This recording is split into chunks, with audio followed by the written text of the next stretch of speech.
Hello everyone. Today we will discuss chapter What is democracy? Why democracy from class 9 civics.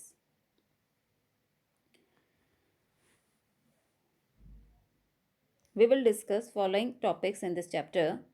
Number 1, what is democracy?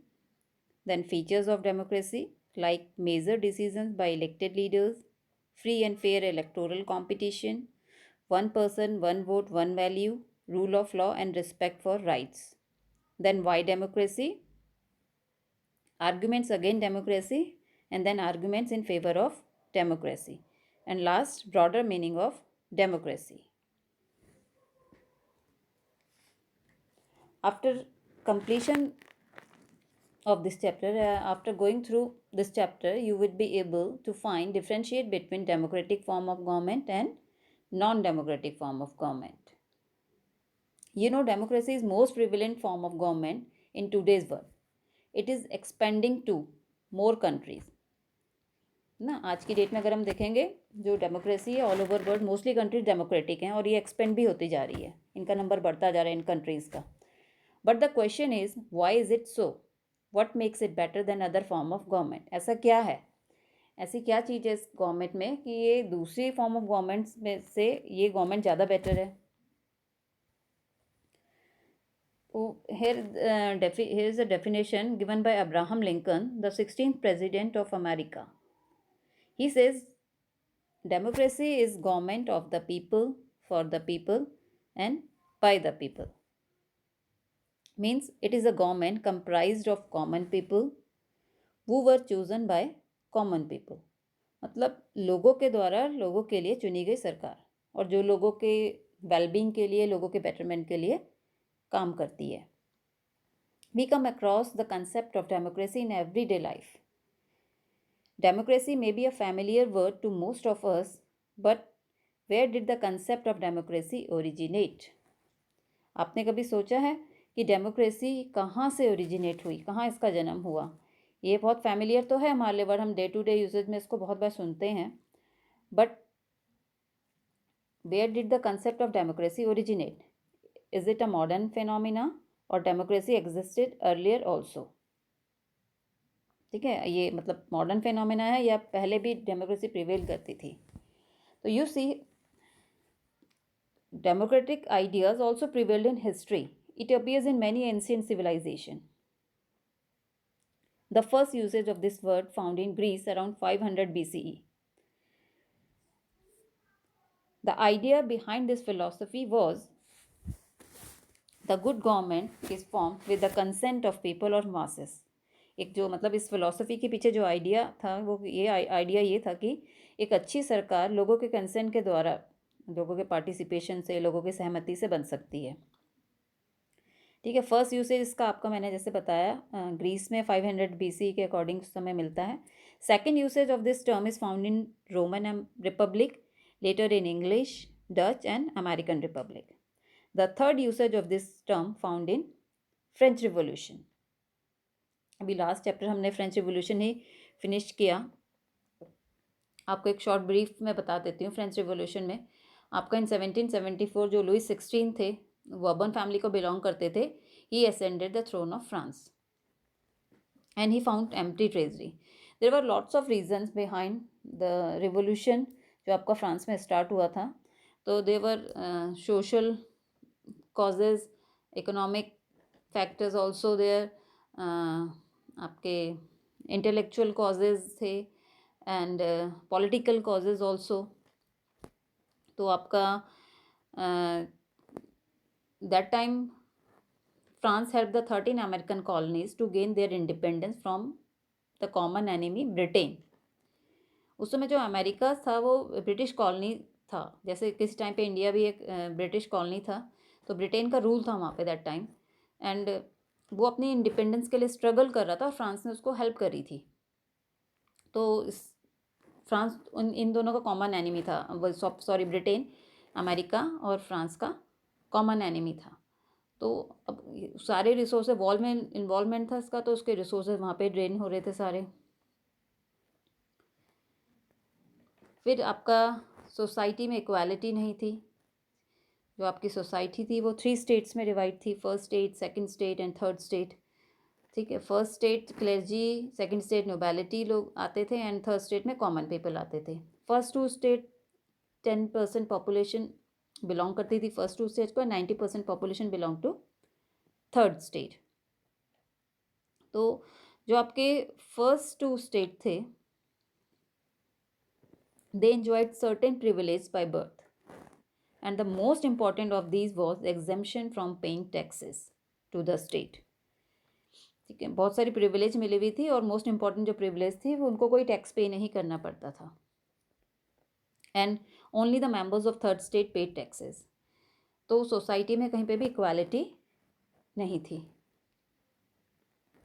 एक और जो factor था आपका subsistence crisis था। Subsistence crisis होता है एक extreme situation where the basic means of livelihood are endangered. तो आपको जिंदा रहने के लिए एक आदमी को जो बेसिक लाइवलीहुड चाहिए होती है वो सारी चीज़ों की शॉर्टेज हो गई थी आपका। ठीक है, आपके खाने पीने की चीज़ों की कमी हो गई, ये सारी चीज़ें। और इसका रीज़न था कि population of France rose from 15 million to 28 million. जो फ्रांस की पॉपुलेशन थी वो बहुत रैपिडली इंक्रीज़ हुई, जो कि 1715 में 23 मिलियन थी एंड 1789 में 28 मिलियन हो गई। तो this led to rapid increase in the demand for food grains. अब जब पॉपुलेशन इंक्रीज हुई तो फूड ग्रेन की डिमांड भी इंक्रीज हो गई,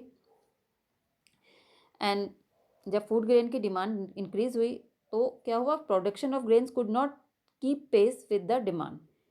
जब पॉपुलेशन इंक्रीज हुई, फूड ग्रेन्स की डिमांड इंक्रीज हुई, लेकिन जो एग्रीकल्चर प्रोडक्शन था वो उस हिसाब से इंक्रीज नहीं हो पाया, तो शॉर्टेज ऑफ फूड हो गई।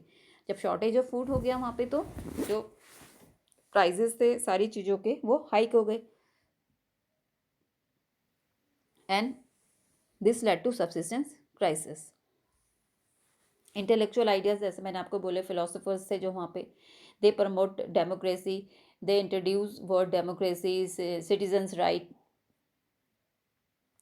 एंड लोगों को इंस्पायर किया उनकी स्पीचेस वगैरह ने। उनके पैम्पलेट्स, न्यूज़पेपर्स वगैरह में उनकी स्पीचेस आती थी। वो स्पीच अपने क्या कहते हैं, आपके लोग उनकी स्पीचेस को बड़े ध्यान से सुनते थे। तो there were many intellectual ideas. Now people started rational thinking. लोगों की जो थिंकिंग थी, सोचने के जो तरीके थे, वो सारे रैशनल थिंकिंग उनके उसमें आ गई। रैशनल थिंकिंग का मतलब होता है कि आप किसी चीज़ को तर्कपूर्ण तरीके से सोचना है, उस चीज़ के पीछे क्या। जैसे पहले बोला जाता था कि किंग्स की डिवाइन पावर होती है, मतलब डिवाइन पावर मतलब गॉड्स मैंडेट, मतलब राजा जो भी कर रहा है उसको एक देवीय शक्ति मिली हुई है, and king is always right, वो whatever he is doing always right. तो ये सारी चीज़ें हो गई। तो उन्होंने वही सोचा कि क्यों हम लोगों को डोमिनेट किया जा रहा है, क्यों हम लोग टैक्स पे करें, क्यों ये इनइक्वालिटी जो है सोसाइटी में प्रिवेल कर रही है, क्यों फर्स्ट 2 सेक्शंस क्यों उनको प्रिविलेज मिला हुआ है। तो ये सारी चीज़ें हुई और फ्रांस में रिवोल्यूशन हुआ, एंड देन फ्रांस जो मोनार्की था वो कॉन्स्टिट्यूशनल मोनार्की बना, एंड देन रिपब्लिक। अब मोनार्की मतलब किंग्स रूल था पहले, देन कॉन्स्टिट्यूशनल मोनार्की में होता है किंग भी होगा और वो कॉन्स्टिट्यूशन के अकॉर्डिंग अपना मतलब रन करेगा। कॉन्स्टिट्यूशन भी होगा, किंग भी होगा, बट किंग की पावर्स में लिमिटेशंस आ जाएगा, वो अपने अकॉर्डिंग कुछ कर नहीं पाएगा, थोड़ी सी बंदिश आ जाएगी। एंड देन जो फ्रांस था उसके बाद वो रिपब्लिक हुआ। रिपब्लिक का मतलब होता है कि आपका जो स्टेट का हेड होता है उस कंट्री का, वो लोगों के द्वारा चुना गया व्यक्ति होता है, कोई हेरिडिटरी रूलर होता ही नहीं है उसमें। जैसे हम कहते हैं India is a republic country. Republic मतलब जो यहाँ का जो स्टेट जो हमारे हेड हैं वो कौन है, प्रेसिडेंट है, और प्रेसिडेंट इनडायरेक्टली हम ही लोगों ने चुने हैं। तो ये होता है। तो इस तरीके से फ्रांस में जो था ये डेमोक्रेसी वगैरह लोग इस चीज़ से इंट्रोड्यूस हुए, ये आपका रिवोल्यूशन हुआ और फ्रांस एक रिपब्लिक बन गया। ठीक है, तो ये सारी चीज़ें थी। उसके बाद आपका जो एक सिंपल डेफिनेशन आपने बहुत बार सुनी होगी, a simple definition of democracy is a form of government in which the rulers are elected by the people। ठीक है, features of democracy, the first feature is rulers are elected by the people, अभी जो मैंने पहले definition में भी बोला। second features is that free and competitive elections are held। third one is each adult irrespective of religion, education, caste, color, wealth have one vote, one value। Next, the elected rulers take decisions within limits set by constitutional law and citizens' right. Then rule of law, and then right. The rights of the citizens must be protected through constitution. And next, there must be an independent judiciary. तो ये सारे आपके features है democracy के. First feature, the rulers are elected by the people. Democracy में जो rulers हैं वो लोगों के द्वारा चुने गए होने चाहिए, लोगों के द्वारा चुने गए व्यक्ति जो भी हैं. Free and competitive elections are held. किसी भी डेमोक्रेटिक कोई भी कंट्री को डेमोक्रेसी तभी कहा जा सकता है जब वहाँ पे election free and fair manner में होंगे और कंपटीशन होगा इलेक्शंस में. Next, each adult irrespective of religion, education, caste, colour, wealth have one vote and one value. मतलब विदाउट एनी डिस्क्रिमिनेशन, चाहे वो व्यक्ति किसी भी रिलीजन को बिलोंग करता हो, चाहे वो इलिटरेट है या लिटरेट है या कितना पढ़ा लिखा है, किसी भी कास्ट को बिलोंग करता है, किसी भी कलर का है, वो रिच है पुअर है, ये सारी चीज़ों को नेग्लेक्ट करते हुए वो बिल्कुल भी कोई भी डिस्क्रिमिनेशन नहीं होता. And each adult citizen have right to vote and every vote have one value. Next है the elected rulers take decision within limit sets by constitutional law and citizens right. जो elected rulers होते हैं वो अपनी मर्जी से कुछ नहीं कर सकते. उन्हें कॉन्स्टिट्यूशनल लॉ के अकॉर्डिंग उनको जो पावर मिली है, जो ड्यूटीज़ मिली हैं, उसी लिमिट में रह के वो लोग अपना काम करते हैं. और सिटीजन्स राइट को भी वो उनको मतलब वायलेशन नहीं होने देते. Rule of law. Rule of law का मीनिंग है कि आपका the principle is behind that they all people and institution are subject to an accountable to law. मतलब कानून सर्वोपरि है, वहाँ पे सभी लोगों पर समान रूप से कानून लागू होगा उस कंट्री में जो भी डेमोक्रेटिक होगी. मीन्स अगर कोई किसी चीज़ के लिए कोई भी लॉ बना है, चाहे वो कोई व्यक्ति कितनी भी हायर पोजीशन में हो, चाहे वो कोई एक नॉर्मल आम इंसान है, तो दोनों के लिए सेम लॉ एप्लीकेबल होगा. ठीक है.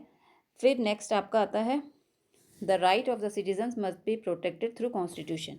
जो आपको कॉन्स्टिट्यूशन के द्वारा जो भी आप हमारे फंडामेंटल राइट्स हैं जो हमें प्रोवाइड किए हुए हैं, और कॉन्स्टिट्यूशन हमारे उन राइट्स को प्रोटेक्ट करेगा. अगर कोई भी हमें लगता है हमारे राइट का वायलेशन, चाहे गवर्नमेंट कर रही है, चाहे कोई भी ऑफिशियल कर रहा है या कोई भी कर रहा है, तो कॉन्स्टिट्यूशन उसको प्रोटेक्ट करेगी. हम जा सकते हैं कोर्ट के पास अगर हमें ऐसा लगता है. Next, there must be a independent judiciary. अब इंडिपेंडेंट जुडिशरी आपकी मतलब है कि justice system that is not influenced by either the legislative और executive branch. It is free to make decisions based upon law. ठीक है. वो किसी के द्वारा भी इन्फ्लुएंस नहीं होगा. हमारा जो जस्टिस सिस्टम है, इवन जो लेजिस्लेचर है या आपके एग्जीक्यूटिव्स हैं, कोई भी उसको इन्फ्लुएंस नहीं कर पाएंगे, कोई भी उसको प्रेशराइज नहीं कर पाएगा, चाहे वो रूलिंग गवर्नमेंट भी है. And it is free to make decision based upon law. ठीक है. वो फ्री है, लॉ के बेस पे वो चलेगा. मतलब जो भी कॉन्स्टिट्यूशन लिखा हुआ है उसके अकॉर्डिंग ही वो रन करेगा, लेकिन वो अपने डिसीजन लेने के लिए फ्री है. और ऐसा करने से क्या होता है, it can make fair decisions.